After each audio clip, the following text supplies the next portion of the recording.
keď ste sa prvýkrát stretli a zoznámili, nič nefungovalo.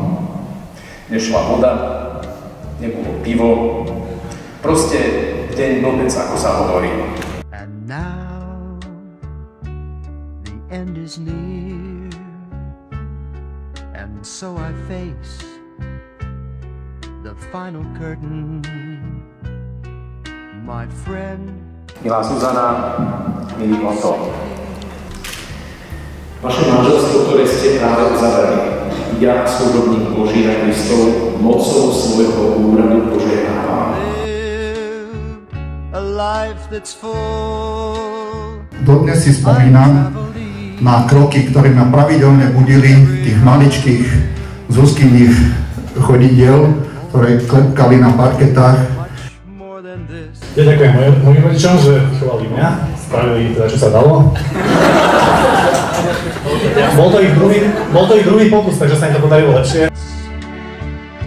I had a few,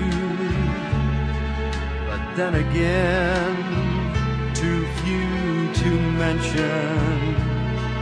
I did what I had to do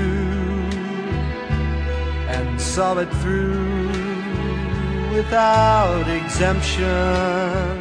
Ako tieto odlúčky nemajú konca, tak nech aj vaša láska nemá konca.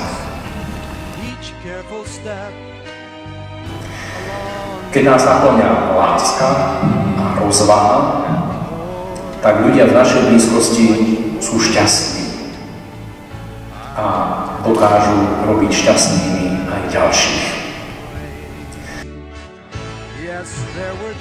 Dnešný deň by ste si mali vy, mladomanželia, ako aj vy, všetci hostia, trošku dlhšie pamätať, pretože napriek krátkým, ale veľmi intenzívnym prípravám sme sa snažili pre vás vybrať príjemné prostredie, príjemné miesto, príjemné menu, príjemné nápoje.